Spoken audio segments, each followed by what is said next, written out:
Hi, Glauco Longi here, and today I want to help you build a solid plan for 2025 so you can develop yourself as an artist and hit your goals. So I'm going to be proposing an exercise that I've been doing for the past 17 years, and it helps me tremendously with the strategy and planning, but also with my self-doubt that we all tend to have. We're going to be using this tool called Miro, and Miro is a sort of collaborative board, very well known in the entertainment industry, and it's getting picked up more and more by different fields. We use this for planning, for strategy, for brainstorming, and I also use this on personal projects as well. Let's start with today. I would like you to think about and write down where you are today in your career. So for the sake of the example, let's say I'm a lighting artist in the VFX industry.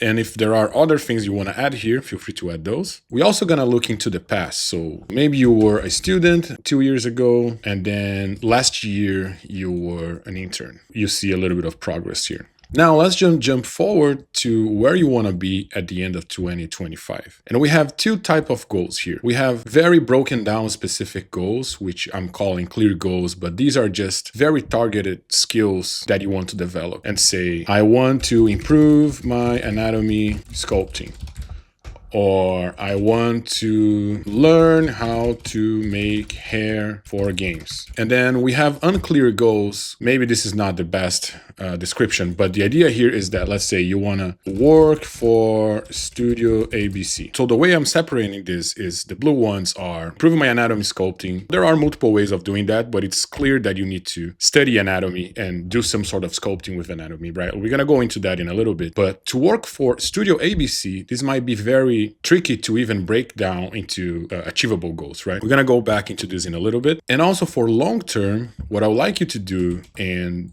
those are usually on the red format.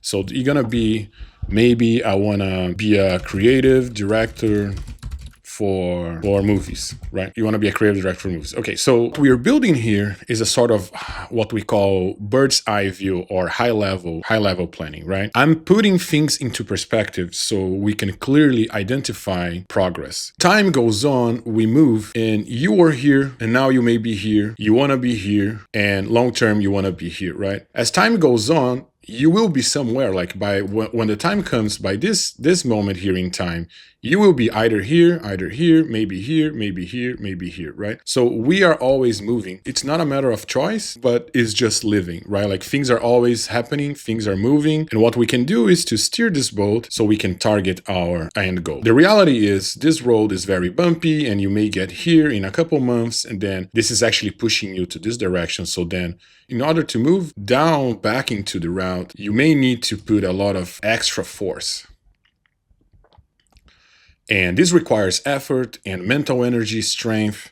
It may require extra time, and you may not be able to do this, and it's completely fine. You might be continuing going this way, but if you can apply force this way, you're going to go back into track. And then eventually here, you may still go into this direction, right? So it requires another refocusing to come back to this goal here. The important part is not if you hit here, or hit here. You may hit here, you may hit there, right? And as famously Steve Jobs said back in the day, after a while, you see yourself in this position, and from all of the places that you were before, you start connecting all of the dots. So then a lot of the things that you've done in the past may start to make sense. So just remember that we are always moving. All right, so with that in mind, let's look at these goals here for 2025. What I like to do is to find creative ways that we can come up with strategies that may be right or wrong, but they are the solutions that we have based on what we know today. I would recommend, maybe start looking at the people that you work at Studio ABC. What you can also do, you can look at the projects and portfolio that Studio ABC has done throughout the years, right?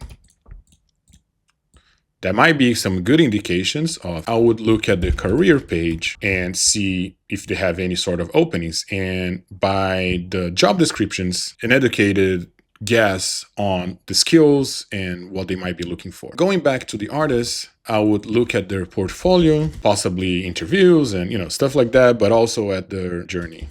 From the portfolio, you may be able to draw across the whole team. They may have a style or execution, some sort of pattern. Look at your own work and draw some conclusions, right? So the conclusion may be, you know what? I think I need to develop skill A, B, C. What we got here is a list of skills that we believe based on what we know. Then we gonna go from this place here and we're gonna paste this here. We have these 3 goals in mind. Are we gonna achieve this without planning, without strategy, and without doing any work? Most likely no, right? So again, there is no right or wrong in any of these things, but I like to increase my chances to make sure I'm moving towards where I want to be. All right, so just to recap, we looked at where we want to be at the end of 2025. We thought about our long-term goals, then this can be multiple goals here. Just to put things into perspective, it may or may not be fully directly related to this right away.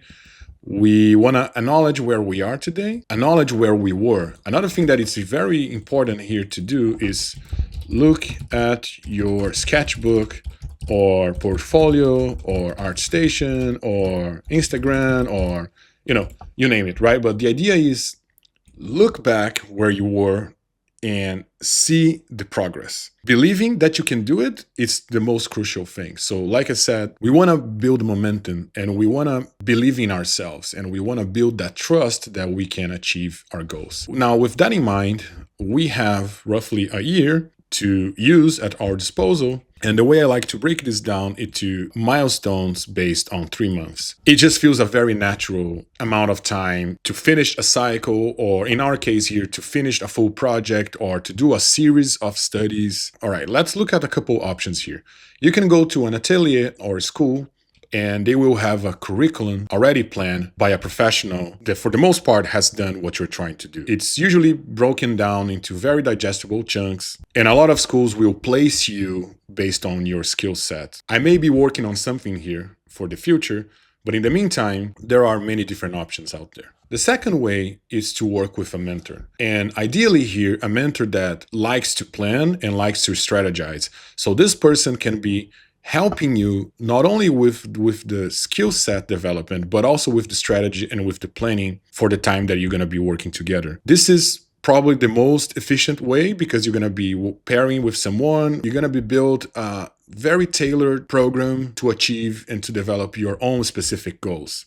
This is a very good way of progressing. And although I'm not mentoring anyone right now, I've done a lot of this in the past and I've saw amazing results from people achieving their dream jobs. So there are a lot of mentors out there and I would definitely consider this as an option. What I want to work with you today is a way that you can build your own plan. And this might not be for everybody, but regardless, the ideas here are important to understand no matter what, because being able to plan and to structure things and to think about your future and to think about how to plan a project, this is all relevant in the industry, regardless if this is you're building this for your self-development or if it's for a project. So we're gonna be dividing the year into 4 chunks. We're gonna call this milestone 1, 2, 3, and 4.